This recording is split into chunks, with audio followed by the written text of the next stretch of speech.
Yes ആട്ടൊക്കെ പറയുന്നത് ഇപ്പോൾ എന്തായാലും ഹൈക്കോടതി ഈ പൂർണ്ണമായിട്ടുള്ള റിപ്പോർട്ട് അത് ചോദിച്ചിട്ടുണ്ട്, മുദ്രവെച്ച കവറിൽ കൊടുക്കാൻ ആവശ്യപ്പെട്ടിട്ടുണ്ട്. ആ റിപ്പോർട്ട് ലഭിച്ചാൽ ഇപ്പോൾ നേരത്തെ ജോസ് തോമസ് ഒക്കെ ചോദിച്ചതുപോലെ ഈ ഈ പ്രതിസ്ഥാനത്ത് നിൽക്കുന്നവർ അവരുടെ പേര് വിവരങ്ങൾ പുറത്ത് വരുമോ? ഹൈക്കോടതിക്ക് എന്ത് നടപടികൾ ഇക്കാര്യത്തിൽ സ്വീകരിക്കാൻ സാധിക്കും?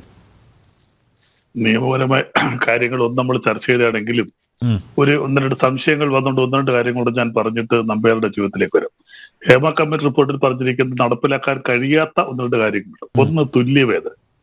അത് ഒരിക്കലും നടപ്പിലാക്കാൻ പറ്റുന്ന ഒരു കാര്യമല്ല. നടന്റെ അതേ വേതനം നടിക്ക് കൊടുക്കും. രണ്ട്, ചാൻസ് ഉറപ്പുവരുത്തണം. ഇവിടെ സിനിമാക്കാരിപ്പുണ്ട്, അവരൊരു സിനിമ കാസ്റ്റ് ചെയ്യുമ്പോൾ ഇന്ന റോളിന് മഞ്ജു വാര്യരാണ് പറ്റുന്നത്, അല്ലെ കാവ്യമാധവനാണ് പറ്റുന്നത്, അല്ലെ മമ്മൂട്ടിയാണ് പറ്റുന്നത്. അത് നിർമ്മാതാവും സംവിധായകനും തിരക്കഥാകൃത്തുമൊക്കെ തീരുമാനിക്കുന്നു. അതുകൊണ്ട് അവസരങ്ങളൊന്നും പ്രൊട്ടക്ട് ചെയ്യണം ആ രീതി നമുക്കൊരു നിയമം കൊണ്ടുവരാനേ പറ്റത്തില്ല.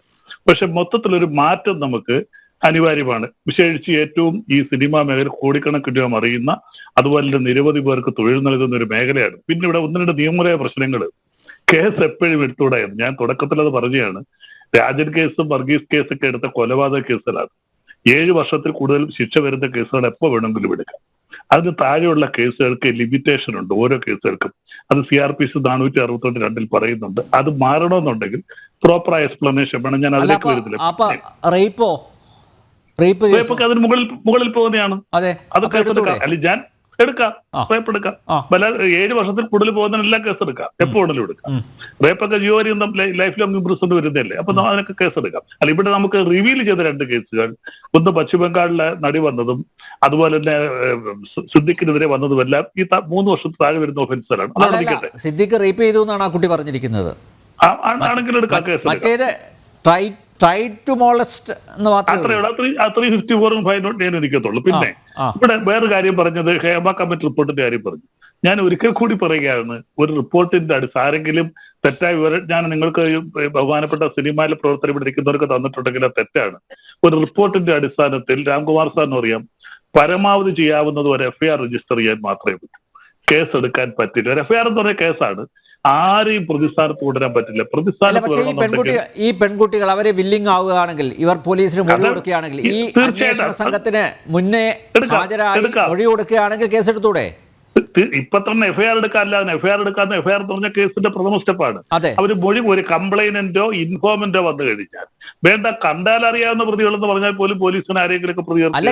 ഇപ്പൊ രണ്ട് പ്രതികളുടെ പേര് പറഞ്ഞിട്ടുണ്ടല്ലോ. അപ്പൊ അവര് മൊഴി കൊടുക്കണമല്ലോ. അതെ, മൊഴി കൊടുക്കുകയാണെങ്കിൽ സിദ്ദിഖിനെ നാളെ അറസ്റ്റ് ചെയ്തൂടെ? ആ കുട്ടി വില്ലിങ് ആണെങ്കിൽ.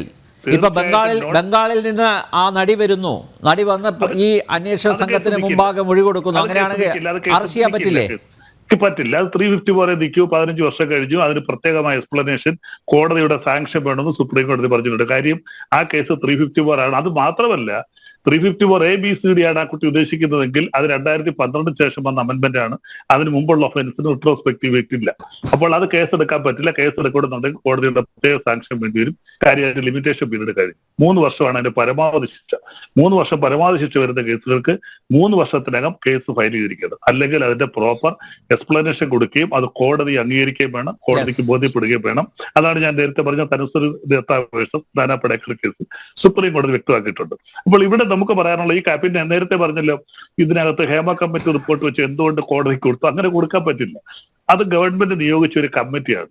ആ കമ്മിറ്റിയെ ഗവൺമെന്റ് നിയോഗിക്കുമ്പോൾ ആ റിപ്പോർട്ട് ഗവൺമെന്റിനെ കൊടുക്കാൻ പറ്റും. അല്ലെങ്കിൽ അവർക്ക് നേരിട്ട് കേസെടുക്കാനുള്ള അധികാരം റിട്ടയർഡ് ജസ്റ്റിസിനില്ല.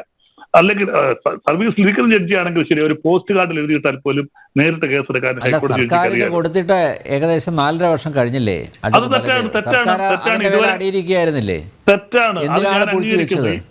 ഈ 4 വർഷമായിട്ട് ഗവൺമെന്റ് നടപടി എടുക്കാതിരുന്നത് തെറ്റ് തന്നെയാണ്. ഞാൻ ഇടതുപക്ഷക്കാരനൊക്കെയാണ്. ഗവൺമെന്റ് നടപടി എടുക്കാതിരുന്നത് തെറ്റ് തന്നെയാണ്. അതൊക്കെ അംഗീകരിക്കുന്നു, അതിന് തർക്കമൊന്നും. പക്ഷെ ഈ പറഞ്ഞ രീതിയിൽ നിയമോപദേശങ്ങളുമായിട്ട് പോയി കഴിഞ്ഞാൽ, നേരത്തെ സജി ചെറിയാൻ പറഞ്ഞ് നമുക്ക് എല്ലാവർക്കും അറിയാം, ഉമ്മൻചാണ്ടിക്കെതിരെ FIR ഇട്ടതുപോലെ ആകത്തുള്ളൂ. ആ കേസ് നിലനിൽക്കില്ല. കേസ് നിലനിൽക്കണമെന്നുണ്ടെങ്കിൽ അത് കൊറോബറേറ്റ് ചെയ്യുന്ന രീതിയിലുള്ള എവിഡൻസുകൾ വേണം. അതിനാണ് അന്വേഷണ കമ്മീഷൻ നിയോഗിച്ചിരിക്കുന്നത്. അന്വേഷണ കമ്മീഷന് മുന്നിൽ ഈ പെൺകുട്ടികൾ മൊഴി കൊടുത്തു കഴിഞ്ഞാൽ ആ കേസെടുക്കാതിരിക്കാൻ പറ്റില്ല. കാരണം ഒരു മൊഴി കൊടുത്തു കഴിഞ്ഞാൽ FIS വരും. ആ മൊഴി കോടതിയിലേക്ക് പോകും. അതിനകത്ത് കേസെടുക്കാതിരിക്കാം. കേസ് പിന്നെ പ്രതിയെ ശിക്ഷിക്കോ ഇല്ല എന്നുള്ളത് എവിഡൻസ് സ്റ്റേജാണ്. അത് നമുക്കൊന്നും പറയാൻ പറ്റില്ല. എത്ര പ്രമാദമായ കേസുകൾ പോലും കോടതി വെറുതെ അല്ല, പ്രതിയെ ശിക്ഷിക്കുന്നതൊക്കെ വിചാരണയ്ക്ക് ശേഷമാണല്ലോ. അത്രേ ഉള്ളൂ. പക്ഷേ പ്രതിയെ അറസ്റ്റ് ചെയ്യുമോ? തീർച്ചയായിട്ടും നോൺ ബെയിലുള്ള ആണെങ്കിൽ പ്രതിയെ അറസ്റ്റ് ചെയ്യാമല്ലോ. നിങ്ങളുടെ കേന്ദ്രത്തിലെ ഗുസ്തികാരം ബ്രിജേഷിനെ അറസ്റ്റ് ചെയ്യായിരുന്ന പോലല്ല. കേസെടുത്താൽ ഇവിടെ അറസ്റ്റ് ചെയ്യാതെ 14 വ്യക്തികളുടെ എഫ്ഐആർ ഉണ്ടായിരുന്നു, പോക്സോ ഉൾപ്പെടെ. കോടതി ഹാരാക്കി, കോടതി ജാമ്യം കൊടുത്തു, കാര്യം ഒപ്പോസിഷൻ എതിർത്തില്ല. അതിലൂടെ പോകുന്നില്ല, അവിടെ നിൽക്കട്ടെ. ഇവിടെ കേസെടുത്താൽ നോൺ ബെയിലുള്ള ആണെങ്കിൽ ഗവൺമെന്റ് ഒപ്പോസ് ചെയ്യും, ജാമ്യം കിട്ടത്തില്ല, റിമാൻഡിൽ പോകും. ആ റിമാൻഡിൽ പോയേ പറ്റും. പിന്നീട് ഒരു പക്ഷേ വിചാരണ സ്റ്റേജിൽ നിങ്ങൾ പറഞ്ഞ പോലെ പ്രതികളെ വെറുതെ വിട്ടേക്കാം. അതിനകത്ത് തർക്കമൊന്നുമില്ല.